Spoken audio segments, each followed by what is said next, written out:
Hello बच्चों, कैसे हैं? माई सेल्फ रमन विश्वास और मैं आप सभी का घड़ी पाठशाला में स्वागत करता हूं।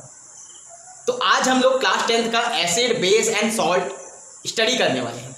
तो आप लोग फटाफट रेडी हो जाइए। बहुत ही ज़बरदस्त चैप्टर है और लेक्चर भी उतना ही मज़ेदार होने वाला है। और चैप्टर को स्टार्ट करने से पहले मैं आप सभी से रिक्वेस्ट करना चाहता हूँ, अगर आप लोगों को मेरा वीडियो पसंद आए तो इसको ज़रूर सब्सक्राइब कीजिए, शेयर कीजिए और जो बेल आइकॉन है उसे प्रेस कीजिए, जिससे मैं जो भी वीडियो बनाऊंगा वो फटाफट आप लोगों के पास आ जाएंगे। तो चलो शुरू करते हैं, एक नए एनर्जी के साथ एक नया चैप्टर की ओर बढ़ते हैं। तो चैप्टर का नाम है हमारा एसिड बेस एंड सॉल्ट। तो हम लोग के आसपास अगर हम देखें तो बहुत सारे लार्ज नंबर ऑफ सब्सटेंस आपको दिखाई देंगे। All the substances are compound. तो ये जो सब्सटेंसेस हैं बेसिकली वाइडली हम लोग अगर बात करें तो इनको सॉल्ट, एसिड या बेस में कैटेगराइज किया गया है। तो सबसे पहले हम ये जानना चाहेंगे कि ये एसिड है क्या चीज़, बेस है क्या चीज़, ठीक है, और सॉल्ट क्या चीज़ होता है। तो देखो, जो सब्सटेंसेस हमारे आसपास हैं उनको जब हम टेस्ट करते हैं तो अगर वो हमको खट्टे लगते हैं, सोर इन टेस्ट लगता है, तो हम ये मानते हैं कि वो जरूर एसिडिक होगा। फॉर एग्जाम्पल अगर हम बात करें तो आंवला खाते हैं तो आंवला जो है उसका टेस्ट कैसा होता है, खट्टा होता है। तो उसमें कहीं ना कहीं क्या होगा, उसमें एसिड प्रेजेंट होगा। सेम एज इट इज अगर बात करें तो टमाटर भी थोड़े खट्टे होते हैं तो उसमें भी एसिड होगा। इसके अलावा बात करें तो आम हो गए या आपका जो विनेगर है उसकी बात कर लें, दही जो खट्टा होता है उसकी बात करें, तो ऑल दीज आर एसिड्स, सभी के सभी एसिड्स, क्योंकि इनका जो टेस्ट होता है वो खट्टे होते हैं। सिमिलरली अगर हम बेस की बात करें तो जो कड़वे होते हैं, जो चीज़ कड़वा होता है, जैसे अगर हम बात करें तो सोप होता है, जो डिटर्जेंट होता है, वो सभी के सभी जो होते हैं वो क्या होते हैं, बेस होते हैं। जो हम अगर बात करें वॉशिंग सोडा को आप टेस्ट करके देखो थोड़ा कड़वा लगेगा, तो एक्चुअली है क्या चीज़, ये बेस होते हैं। तो बेस की प्रॉपर्टी कैसी होती है, कड़वी। एसिड की प्रॉपर्टी होती है खट्टी। लेकिन सभी चीज़ों को क्या हम टेस्ट करके पता लगाएंगे कि ये एसिड है, ये बेस है? पता लगाने के चक्कर में हो सकता है हम खुद ही निपट जाएं। तो निपट ना जाए इसके लिए कोई ना कोई रास्ता तो निकालना पड़ेगा ना। अब क्या रास्ता हम निकालेंगे, तो देखो कुछ सर्टेन हमारे पास इंडिकेटर्स होते हैं जो हमको बिना टेस्ट किए, बिना खाए आप जान सकते हैं कि एसिड है या बेस, ठीक है। चल, अब सबसे पहला चीज होता है, कुछ इंडिकेटर्स होते हैं, वो कितने तरह के होते हैं, कैसे वो काम करते हैं। तो पहला चीज़ तो यही है कि जो हमको डिस्टिंग्विश करके बता दे कि एसिड है, बेस है, उसी को हम इंडिकेटर बोलते हैं। और इंडिकेटर को अगर हम बात करें तो ये तीन तरीके के होते हैं। एक होते हैं हमारे पास नेचुरल इंडिकेटर, एक होता है हमारे पास सिंथेटिक इंडिकेटर और एक होता है हमारे पास ऑल्फैक्टरी इंडिकेटर। तो नेचुरल इंडिकेटर्स जो हम नेचर से ऑब्टेन करते हैं, नेचुरल इंडिकेटर। सिंथेटिक जिसको हम लेबोरेटरी में या कहीं पे भी जहाँ पे हम उसको सिंथेटाइज करते हैं उसे हम बोलेंगे सिंथेटिक इंडिकेटर। इसके अलावा अगर हम बात करें ऑल्फैक्टरी इंडिकेटर, तो इनमें जो है एक दूसरी तरीके की प्रॉपर्टी, तो मतलब ये क्या करेंगे, ऑर्डर के बेसिस पे आपके जो एसिड है या बेस है उनको डिस्टिंग्विश करेंगे। तो जो पहले हमने बात किया था नेचुरल या सिंथेटिक, उसमें हम लोग ये देखेंगे कि उन लोग जो होते हैं कलर में कैसे चेंज लाते हैं। कलर में चेंज लाने के कारण से हमारा जो एसिड है और बेस है उनको हम डिफ्रेंशिएट कर पाएंगे। लेकिन जो ऑल्फैक्टरी इंडिकेटर्स होता है उनमें कलर का कोई रोल नहीं होता। उनसे हम क्या करेंगे, स्मेल के थ्रू, उनके ऑर्डर के थ्रू हम डिस्टिंग्विश करेंगे कि ये एसिड है या बेस है। समझ में आ गया? तो हेडिंग लगाते हैं हम लोग इंडिकेटर्स। तो इंडिकेटर्स जो होते हैं वो बेसिकली तीन तरीके के होते हैं। एक होता है नेचुरल और दूसरा जो होता है वो क्या होता है, सिंथेटिक, और तीसरा जो होता है वो होता है ऑल्फैक्टरी इंडिकेटर।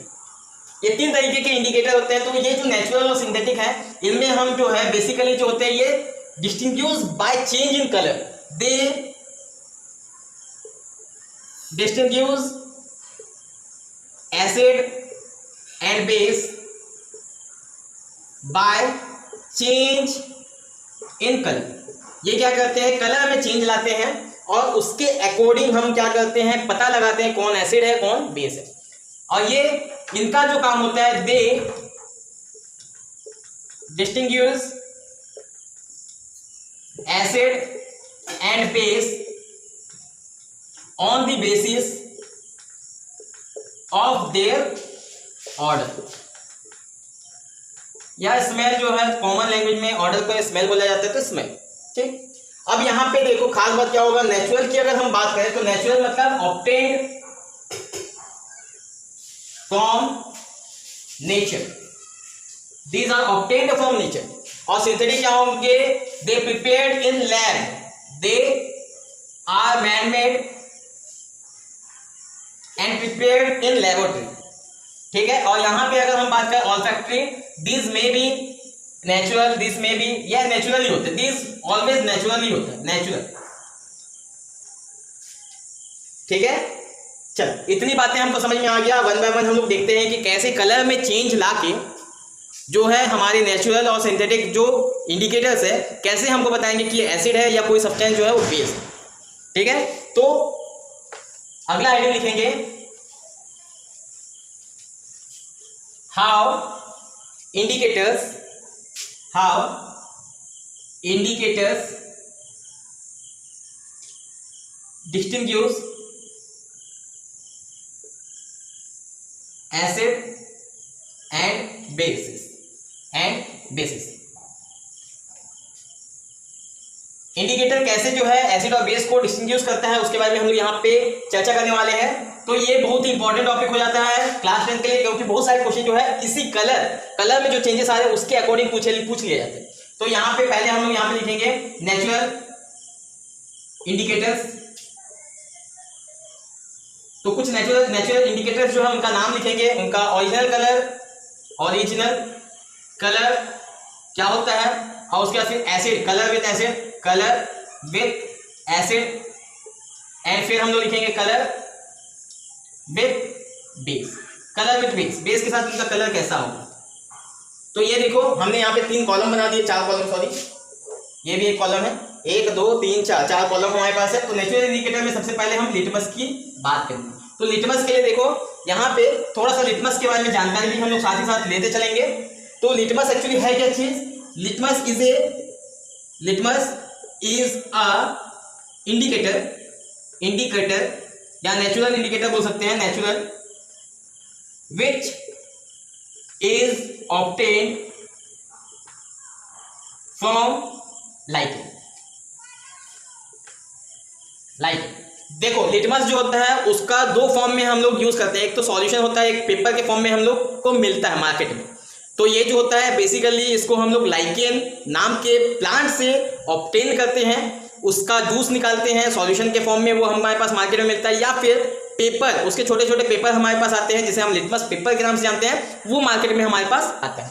तो यहाँ पे जो होता है litmus is indicator, natural indicator which is obtain from lichen. ठीक है, दूसरा चीज अगर बात करें तो इसका जो कलर होता है, ओरिजिनल कलर इज पर्पल या पिंक पर्पल बोल सकते हैं, उस कलर का ये होता है। तो इसका ओरिजिनल कलर में यहाँ पे हम लोग लिख लेते हैं पर्पल या वायलेट जो है ये कलर होता है इसका।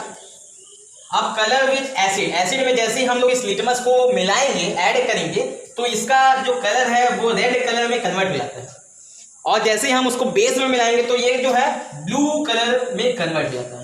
तो यहाँ पे देखो बेसिकली अगर हम लोग बात करें तो लिटमस जो है इजीली हम लोग को जो है किसी भी सब्सटेंस के बारे में बता देता है कि वो एसिड है या बेस है by change in colour. Acid के साथ रेड और बेस के साथ ब्लू हो जाता है। चल सेम एज इट इज अगर हम बात करें तो अगला हम लोग बोलेंगे चाइना रोज जो होता है ये भी एक नेचुरल इंडिकेटर है। ठीक है, इसका भी हम क्या करते हैं, इसके जो इस रोज को हम लोग लेके थोड़ा सा उसको पानी में बॉईल कर देते हैं, बॉईल करने के बाद उस सॉल्यूशन का यूज हम लोग करते हैं to identify acid and base. तो यहाँ पे देखो बेसिकली यहाँ पे जो इसका कलर होगा वो पिंक कलर का इसका जो है सॉल्यूशन होता है पिंक, और ये जो होते हैं एसिड के साथ वो मैग्नेटा कलर देते हैं, मैग्नेटा, और बेस के साथ वो जो है वो ग्रीन कलर का जो है आपको सॉल्यूशन देगा। मतलब पिंक सॉल्यूशन कन्वर्ट हो जाता है बेस के प्रेजेंस में ग्रीन और एसिड के प्रेजेंस में मैग्नेटा। समझ में आ गया। तो इस तरीके से अगर हमने उस सॉल्यूशन में थोड़ा सा भी उस सब्सटेंस कोई भी एक सब्सटेंस को मिलाया और उसका कलर अगर ग्रीन हो जाता है तो हम बोलेंगे कि ये जो सब्सटेंस हमने मिलाया है वो बेस है। अगर उसका कलर मैग्नेटा हो जाता है तो हम उसको बोलेंगे जो सब्सटेंस हमने मिलाया है वो सब्सटेंस हमारा एसिड हो। चल इसके बाद आगे हम लोग बात करें तो red cabbage juice. Red cabbage juice होता है वो पर्पल कलर का होता है और यहाँ पे जब हम उसको एसिड के साथ मिलाते हैं तो वो जो है ये पिंक पर्पल होता है ना, पिंक पर्पल होता है, पूरा पर्पल नहीं होता है, पिंक पर्पल कलर का यहाँ पे जूस होता है। और इसका जब हम कलर एसिड के साथ मिलाते हैं तो इसका कलर जो है वो रेड में कन्वर्ट हो जाता है और जब हम इसको बेस मिलाते हैं तो उसका कलर ग्रीन हो जाता है। देखो यहाँ पे ध्यान से, तो चाइना रोज और रेड कैबेज जूस दोनों में डिफरेंस नहीं है, ज्यादा डिफरेंस नहीं। देखो रेड और मैग्नेटा भी क्या है, वो ब्लैकिश रेड होता है, तो ये दोनों का जो है लगभग सेम है। यहाँ पे ये तो बिल्कुल ही सेम है और यहाँ पे भी देखो ये भी सेम। तो अगर आपने चाइना रोज याद कर लिया तो रेड कैबेज जूस भी आपको इजीली याद हो जाएगा। तो आगे बढ़ते हैं, आगे हमारे पास होता है टर्मरिक जो होता है ये भी हमारे पास टर्मरिक, ये भी जो है हल्दी, जिसका हम लोग घर में काफी ज्यादा कुकिंग में यूज करते हैं। तो टर्मरिक जो होता है उसका ओरिजिनल कलर क्या होता है आप तो सभी जानते हैं, येलो कलर होता है, ठीक है। और जब हम एसिड में इसको मिलाते हैं तो उसका कलर भी येलो ही होता है, मतलब कोई चेंजेस नहीं आता है। इसको आप नो चेंज भी लिख सकते हैं, नो चेंज, कोई चेंज नहीं होगा। अगर मैंने एसिड मिलाया तो उसमें कोई चेंज या कोई बदलाव नहीं दिखेगा। लेकिन जैसे ही हम लोग यहाँ पे बेस में मिलाएंगे तो इसका रेड ब्राउन कलर हो जाता है, रेड ब्राउन कलर, यहाँ पे कलर का फॉर्मेशन होता है रेड ब्राउन कलर। इस तरीके से हम लोग जो है नेचुरल इंडिकेटर का यूज करके हम लोग किसी भी एसिड या बेस का पता लगा सकते हैं। इसके अलावा एक जो है स्पेशल, मैं आप लोगों को एक प्लांट के बारे में यहाँ पे जानकारी दूंगा जो भी एक नेचुरल इंडिकेटर है, जिसको हम बोलते हैं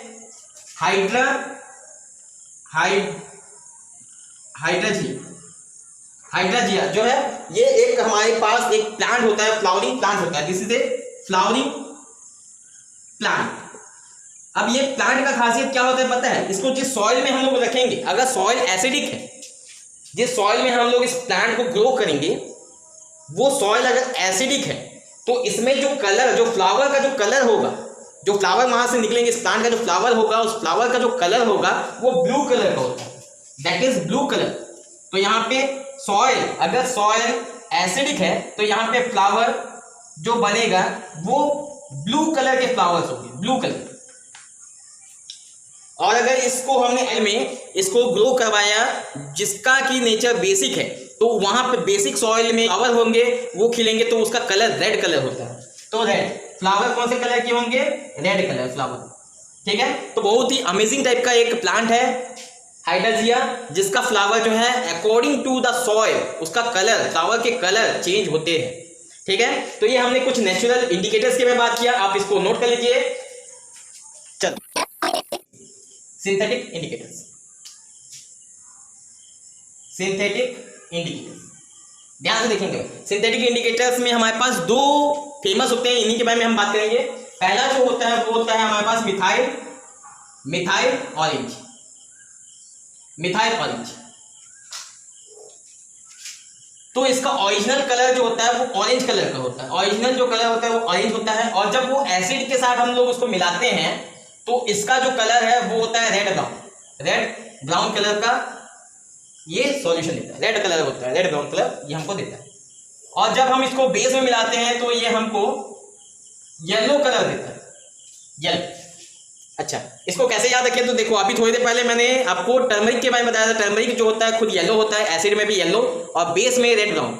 तो ये जस्ट उसका ऑपोजिट है, ऐसा आप मान सकते हैं।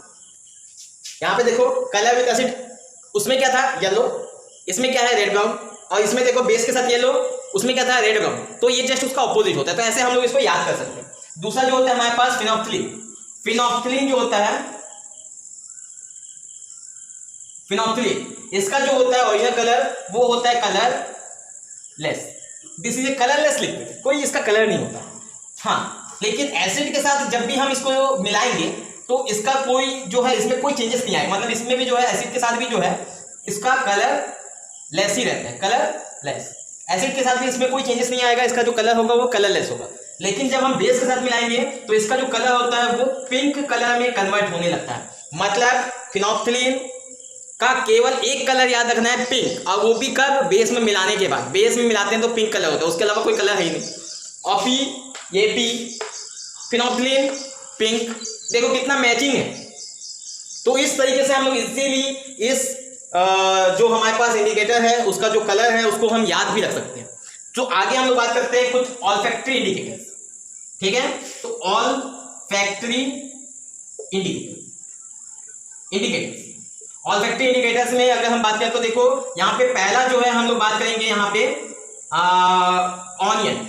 ऑनियन की बात करते हैं। तो ऑनियन जो होता है एक ऑल्फैक्टरी इंडिकेटर होता है, और ये by change in colour they distinguish between acid and base. तो ऑनियन जो होता है, अगर आपने कभी थोड़ा बहुत याद रखा होगा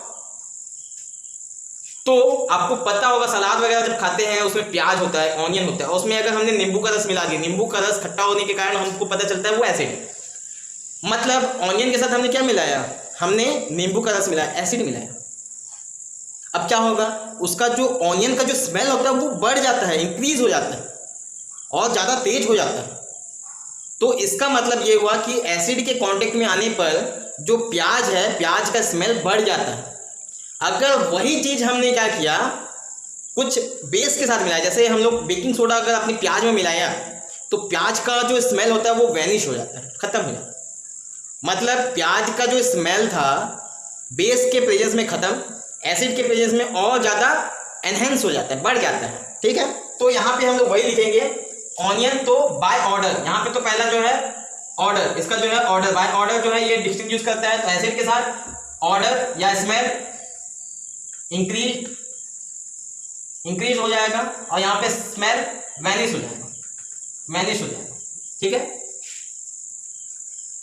तो जितने भी हमारे जो स्मेल को डिस्ट्रॉय करने वाले लिक्विड्स जो हमारे मार्केट से हम लेके आते हैं वो सभी के सभी बेस होते हैं, ठीक है। जैसे आप लोग कुछ रूम फ्रेशनर वगैरह जो यूज़ करते हैं वो सभी के सभी क्या होंगे, बेस होंगे। जैसे हार्पिक वगैरह ये सब यूज़ करते हैं तो ये सभी के सभी जो है बेस होते हैं, ठीक है। चलो अब आगे हम लोग बात करते हैं। अब देखो यहाँ पे वैनिला एसेंस,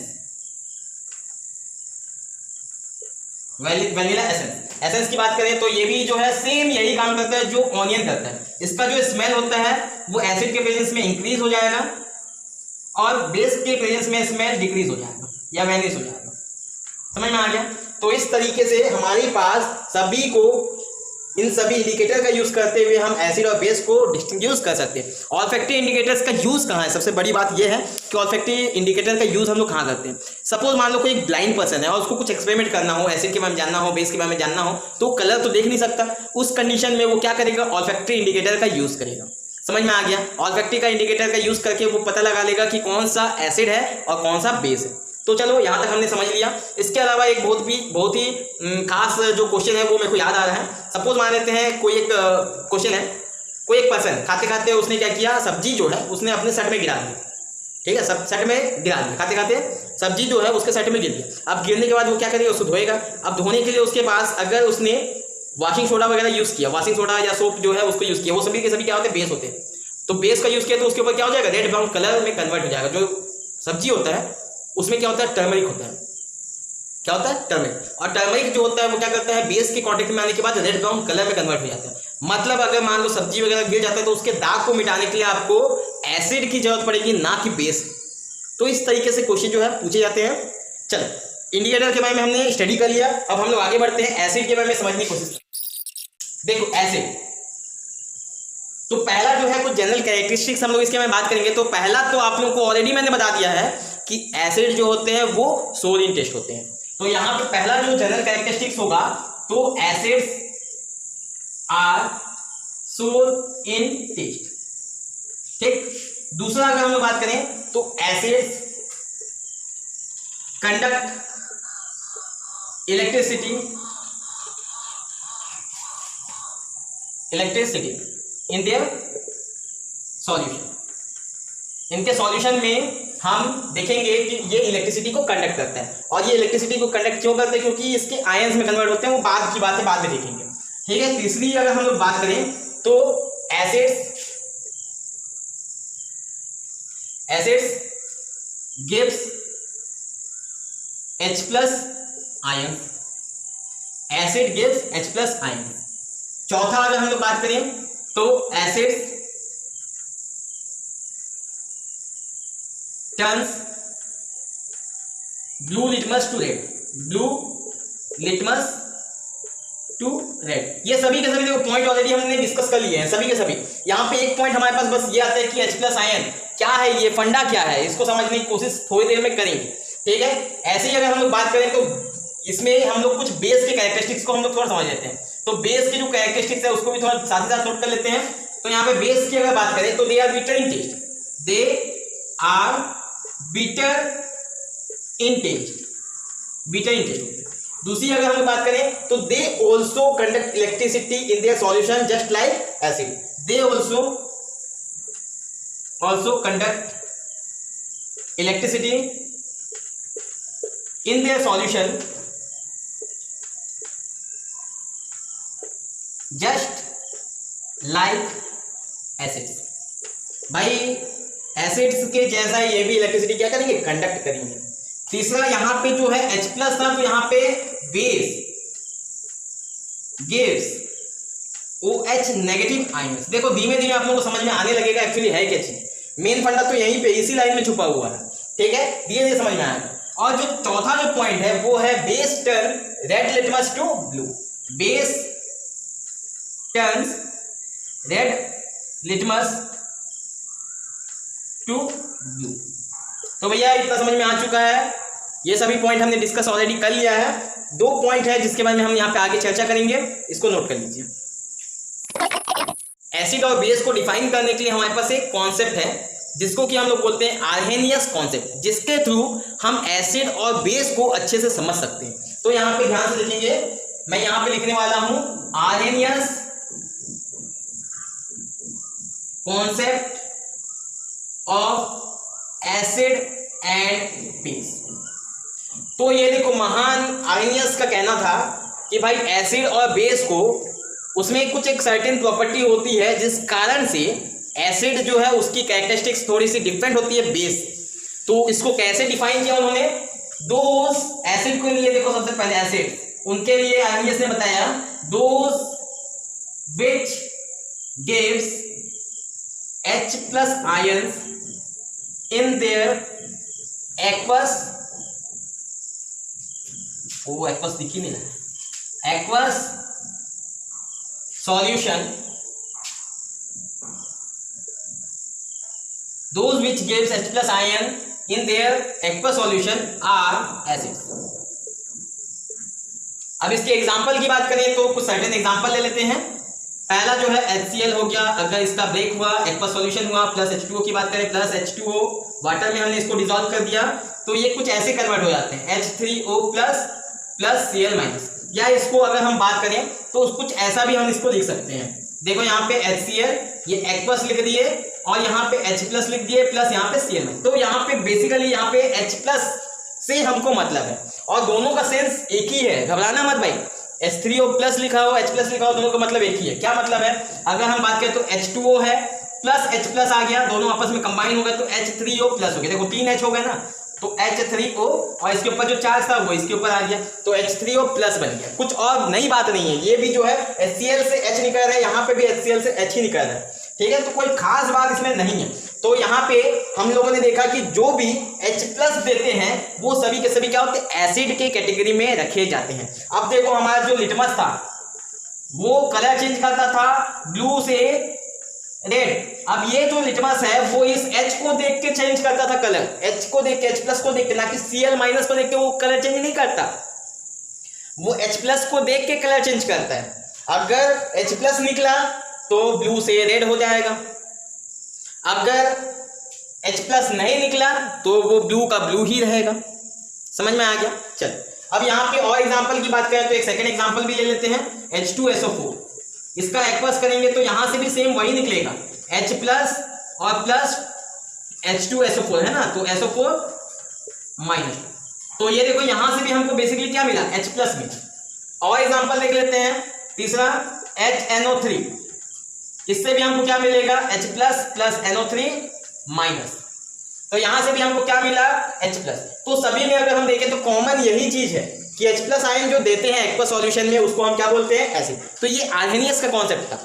अब बेस को उन्होंने कैसे डिफाइन किया उसको देखते हैं।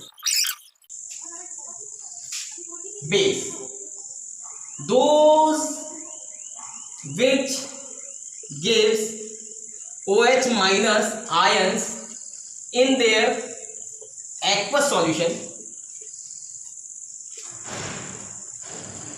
are bases। तो कुछ एग्जांपल के साथ समझते हैं, जैसे NaOH को लिया तो यहां से हमको Na+ एक्वस लिख लेंगे, एक्वस प्लस OH माइनस। दूसरा MgOH होल ट्वाइस को ले लो तो यहां से Mg+2 बनेगा प्लस 2OH माइनस। तीसरा एग्जांपल देख लेते हैं, CuOH होल ट्वाइस ले लेते हैं, यहां से Cu+2 बनेगा प्लस 2OH बनेगा प्लस 2OH माइनस। तो ये तीनों को अगर देखें तो तीनों में कॉमन क्या है, कॉमन तीनों में हमारे पास ये OH माइनस है। तो OH माइनस देने वाले सभी के सभी बेस के कैटेगरी में रखे जाते हैं। अब हमारे पास यहाँ पे लिटमस आया भाई। अब लिटमस कौन सा था, लिटमस, ये जो लिटमस था उसका हम बात करें तो वो red litmus turns to blue.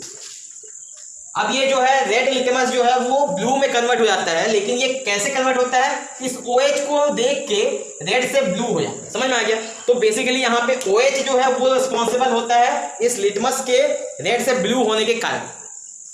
ठीक है, तो चलो आगे हम लोग यहाँ पे इसको रब करते हैं, आगे देखते हैं इसकी कहानी। तो हम लोग अब जो है केवल और केवल एसिड के बारे में बात करने वाले हैं। पूरा जो है डिटेल से एसिड को समझेंगे, देन आफ्टर बेस को समझेंगे। एसिड को अगर हम बात करें तो acids they are classified into two types. दो तरीके के एसिड्स होते हैं हमारे पास, एक होता है ऑर्गेनिक एसिड और दूसरे होते हैं मिनरल एसिड। देखो एसिड जो है उनको अगर क्लासिफाई करें on the basis of there source, है ना, basis of there source, basis of sources. तो ऑर्गेनिक एसिड और मिनरल एसिड दो तरीके के एसिड होते हैं। Organic acid those which obtained from living beings are organic acids। यहां पे मिनरल एसिड की बात करें, those which obtained from non-living things, from non-living things, जैसे कि हमारे पास होगा नॉन लिविंग थिंग में क्या होगा, रॉक्स, सॉइल हो गया, ये सभी के जहां पे हमको जो है नॉन लिविंग थिंग से अगर हमको मिलता है तो ये सभी के सभी क्या होंगे, मिनरल एसिड की कैटेगरी में रखे जाते हैं। ठीक है, तो दूसरा जो है एग्जांपल की बात करें तो यहाँ पे हमारे पास आता है फॉर्मिक एसिड। फॉर्मिक एसिड ये एक ऐसा एसिड है जो ऑर्गेनिक एसिड है। दूसरा एसिटिक एसिड, एसिटिक एसिड। इसके अलावा बात करें तो ऑक्सैलिक एसिड। इसके अलावा बात करें तो हमारे पास होगा succinic acid, oxalic acid, citric acid और भी बहुत सारे ढेर सारे एग्जांपल्स हैं। ऑर्गेनिक एसिड बहुत सारे होते हैं, अलग अलग होते हैं, लैक्टिक एसिड होते हैं, अलग अलग बहुत सारे एग्जांपल हैं। ठीक है, तो वैसे ही जो है हम लोग यहाँ पे कुछ मिनरल एसिड्स की बात करते हैं। तो मिनरल एसिड जैसे HCl मतलब हाइड्रोक्लोरिक एसिड, यहाँ पे इनका नेम से मैं यहाँ पे लिखता हूँ हाइड्रोक्लोरिक एसिड। हाइड्रोक्लोरिक एसिड हो गया। सेकंड जो है सल्फ्यूरिक एसिड हो गया।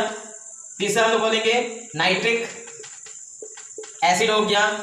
चौथा जो है फॉस्फोरिक एसिड हो गया। पांचवा कार्बोनिक एसिड। तो ये सभी के सभी जो होंगे वो मिनरल एसिड होंगे। समझ में आ गया। तो ये सभी के सभी क्या होंगे, मिनरल एसिड्स होंगे। ठीक है, तो यहाँ पे खास बात क्या है, आपको कुछ सर्टेन जो है ऑर्गेनिक एसिड के बारे में याद रख लेना है। जैसे फॉर्मिक एसिड के बारे में आप लोगों को याद रखना है, सिट्रिक एसिड के बारे में याद रखना है, ऑक्सैलिक एसिड याद कर लो। ठीक है, acetic acid, oxalic acid, citric acid याद कर लो। ये सभी जो है आप इनमें से चार्ट हो तो याद कर ही लो। ठीक है, और भी हम लोग इसको डिटेल से अभी देखेंगे। और यहाँ पे जो है जितने भी आपके मिनरल एसिड्स हैं ये सभी के सभी आप लोगों को याद होने चाहिए, क्योंकि इनका यूज बहुत ज्यादा है। और सबसे ज्यादा तो सल्फ्यूरिक एसिड का होता है। तो इसका जो है कुछ फॉर्मूला भी आप लोग याद कर लो साथ ही साथ, ठीक है, केमिकल फॉर्मूला भी याद कर लो। तो यहाँ पे जैसे HCl होता है, यहाँ पे H2SO4 होता है, यहाँ पे HNO3 होता है, यहाँ पे H3PO4 होता है, ये कार्बोनिक एसिड H2CO3 होता है। तो ये सभी के फॉर्मूला भी आप याद कर लो। इनके तो कम से कम फॉर्मूला के साथ इनका नाम याद कर लो। इनके केवल नाम से काम चल जाएगा, अभी फिलहाल के लिए इनके नाम से काम चल जाएगा, लेकिन इनको आपको विद केमिकल फॉर्मूला याद रखना पड़ेगा। पड़ेगा बोल रहा हूं यहाँ पे, आपकी मर्जी नहीं चलेगी, आपको करना ही होगा। अगर 10th में आपको अगर स्कोर करना है तो आपको यहाँ पे इसको याद करना पड़ेगा। चल आगे डिस्कस करते हैं। चल अब हम लोग देखेंगे कि ये जो एसिड्स है, ऑर्गेनिक एसिड की बात करेंगे। ऑर्गेनिक एसिड जो है इनका बेसिक सोर्स क्या है, कौन कौन से अगर फूड आइटम, जैसे हम लोगों ने बात किया कि लिविंग बीइंग में जो होते हैं ऑर्गेनिक एसिड पाए जाते हैं, तो कौन कौन से फूड में या कौन से इंसेक्ट में या कहाँ कहाँ से हम लोग को जो है ऑर्गेनिक एसिड मिल सकते हैं, उसके बारे में एक शॉर्ट जो है व्यू देख लेते हैं। पहला फॉर्मिक एसिड। फॉर्मिक एसिड का जो है यहाँ पे बात करें तो ये कहाँ मिलता है हम लोग को, एंड्स एंड बीज में ये हम लोग को देखने को मिलता है। फॉर्मिक एसिड, ये नाम कहाँ से आया, this is a Latin name Formica, Formica से आया है। फॉर्मिका जो होता है इसका मतलब होता है and, this is called and. तो एंड के स्ट्रिंग में जो एसिड पाया जाता है उसको हम लोग बोलते हैं फॉर्मिक एसिड। क्लियर है? तो फॉर्मिक एसिड, फॉर्मिका, फॉर्मिका मतलब एंड, एंड में पाए जाने वाले एसिड फॉर्मिक एसिड। क्लियर है? चल अगला हम लोग बात करेंगे दूसरा, ऑक्सैलिक एसिड। ऑक्सैलिक एसिड की बात करें तो ये जो है टमाटोज में पाए जाते हैं। ऑक्सैलिक एसिड जो होते हैं वो टोमेटोज में पाए जाते हैं। देखो यहाँ पे ऑक्सैलिक एसिड ओ से स्टार्ट होता है, टमाटर भी ओ टाइप का ही होता है। तो एक नॉर्मल इजी तरीका है याद करने का, ओ टमाटर जैसा है तो याद कर सकते। तीसरा देखो सिट्रिक एसिड। ये जो होता है हमारे पास कहाँ होगा, लेमन में होता है, लेमन में, या फिर ये जो है सिट्रिक एसिड आपके ऑरेंज में पाया जाता है, ऑरेंज। ठीक है, तो citric acid lemon and orange में पाया जाता है। ठीक है, इसके अलावा हम लोग बात करें चौथा, लैक्टिक एसिड। लैक्टिक एसिड कहाँ पे होता है, कर्ड में होता है। लैक्टोज कहाँ पे होता है, दूध में। और लैक्टोज जब एसिड में कन्वर्ट हो जाता है तो उसको बोलते हैं लैक्टिक एसिड। और वो जब एसिड में कन्वर्ट होता है तो हमारा जो दूध है वो दही में कन्वर्ट हो चुका हो, तो ये कर्ड में हम लोग जो है लैक्टिक एसिड मिलता है। पांचवा अगर हम लोग बात करें तो टार्ट्रिक एसिड, ये हम लोग को इमली में मिलता है, इमली में। टार्ट्रिक एसिड, टेमारिन, स्पेलिंग थोड़ा सा चेक कर लेना भाई, टेमारिन। ये हम लोग पढ़ते हैं। एसिड्स जो होते हैं उनको क्या किया गया है, on the basis of their strength, हमने उसको क्लासिफाई किया है स्ट्रॉन्ग एसिड और वीक एसिड में। तो on the basis of strength of acids they are classified into A weak acid, B strong acid. देखो इनको दो तरीके से जो है हमने डिवाइड किया हुआ है, एक वीक एसिड, एक स्ट्रॉन्ग एसिड। तो वीक एसिड क्या होगा, स्ट्रॉन्ग एसिड क्या होगा, नेम ही आपको सजेस्ट कर रहे हैं, वीक कमजोर, स्ट्रॉन्ग पावरफुल ताकतवर, स्ट्रॉन्ग एसिड। ठीक है, तो यहां पे आप लोगों को मैंने क्या बोला, ध्यान दो, थोड़ा सा फोकस करो। H+ इसी के कारण से होते हैं एसिड। H+ ही क्या है, एसिड, यही एसिड है। जितना ज्यादा H+ उतना ज्यादा स्ट्रॉन्ग, जितना कम H+ उतना ज्यादा वीक। समझ में आ गया? तो कहीं ना कहीं स्ट्रॉन्ग में प्लस अमाउंट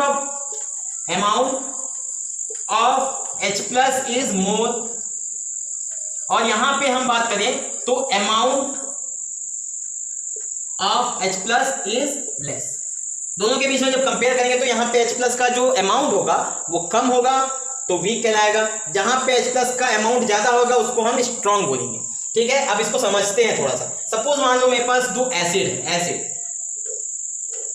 एक एसिड A है, एक एसिड B है।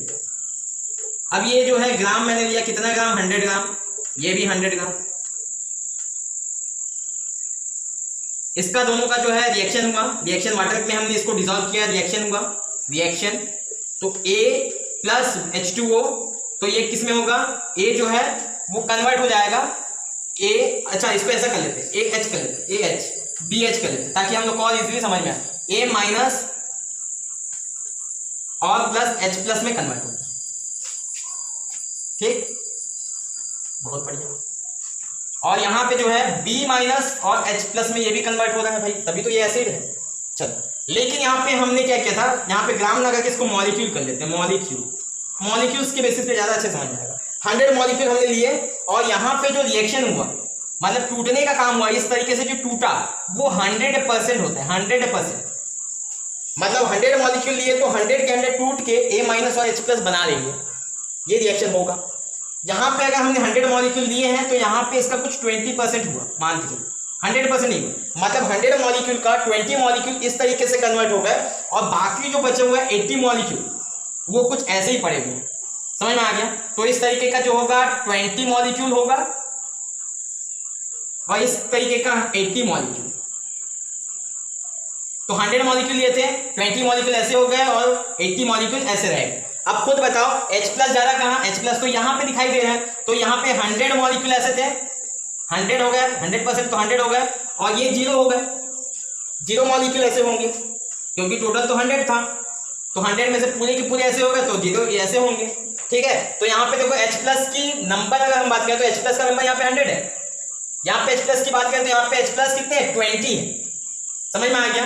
तो यहाँ पे जो स्ट्रॉन्ग और जो वीक है उसको हम कैसे बोलेंगे, this is strong and this is weak, क्योंकि जो ज्यादा डिसोसिएट होगा, ज्यादा H प्लस देगा उसको हम स्ट्रॉन्ग बोलेंगे, जो कम डिसोसिएट होगा, कम H प्लस देगा उसको हम वीक बोलेंगे।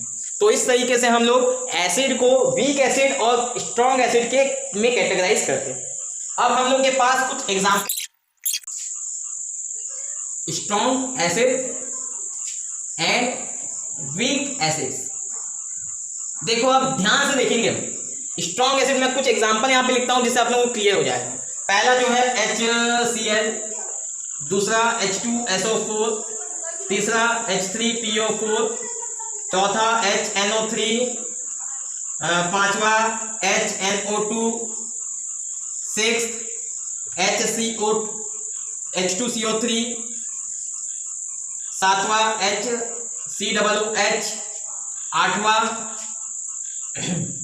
COOH, नौवां नाइन्थ जो है CH3COOH और 10th और ले लेते हैं कुछ H2SO3, 11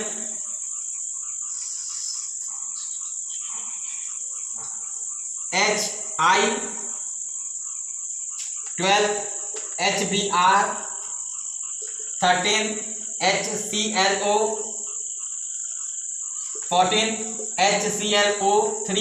ये सभी देखो इतने सारे हमने एसिड लिए। अब मैं इसको लिखूंगा कौन इसमें स्ट्रॉन्ग है कौन वीक है।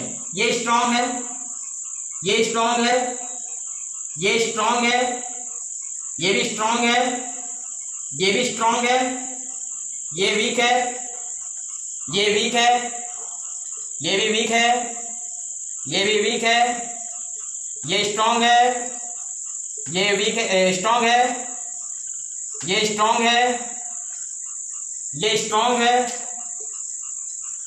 ये भी स्ट्रॉन्ग, ठीक है।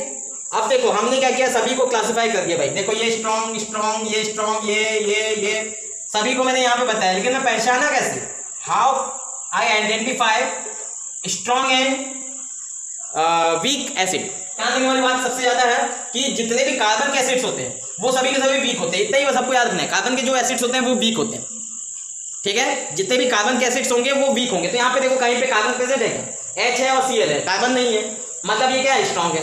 यहाँ पे देखो HSO4, तो यहाँ पे H है, सल्फर है, ऑक्सीजन, क्या यहाँ पे कोई कार्बन है, नहीं है, मतलब ये क्या होगा, स्ट्रॉन्ग होगा। H फॉस्फोरस P और O है, तो यहाँ पे ये भी क्या होगा, स्ट्रॉन्ग होगा। HNO मतलब हाइड्रोजन नाइट्रोजन ऑक्सीजन, तो ये भी स्ट्रांग होगा। HNO ये भी स्ट्रांग होगा। लेकिन यहाँ पे देखो कार्बन प्रेजेंट है, H2CO3 कार्बन यहाँ प्रेजेंट है, मतलब ये वीक होगा। सिमिलरली अगर आप यहाँ पे देखोगे HCOOH, तो यहाँ पे जो है कार्बन प्रेजेंट है, मतलब ये क्या होगा, वीक होगा। यहाँ पे भी देखो कार्बन प्रेजेंट है, मतलब ये वीक होगा। यहाँ पे भी अगर आप देखोगे तो यहाँ पे ये कार्बन प्रेजेंट है, इसलिए ये क्या होगा, वीक होगा। यहाँ पे देखो कार्बन प्रेजेंट नहीं है तो ये स्ट्रांग है। यहाँ पे देखोगे कार्बन प्रेजेंट नहीं है तो ये स्ट्रांग है। तो जो भी ऐसे एसिड जिसमें कार्बन प्रेजेंट होते हैं वो सभी के सभी क्या होते हैं, वीक होते हैं, और जिसमें कार्बन नहीं होते वो सभी के सभी स्ट्रांग होते हैं। तो आज हम लोग लेक्चर यहीं पे खत्म करते हैं। आगे जो है हम लोग बात करेंगे बेस के बारे में, और इसके अलावा बहुत सारे जो है हमारे पास डिस्कशन का टॉपिक है। इस चैप्टर में छोटे छोटे पॉइंट्स को मैं यहाँ पे लेके आऊँगा। तो आप पढ़ाई करते रहिए, वीडियो देखते रहिए, नोट्स बनाते रहिए। तब तक गुड बाय।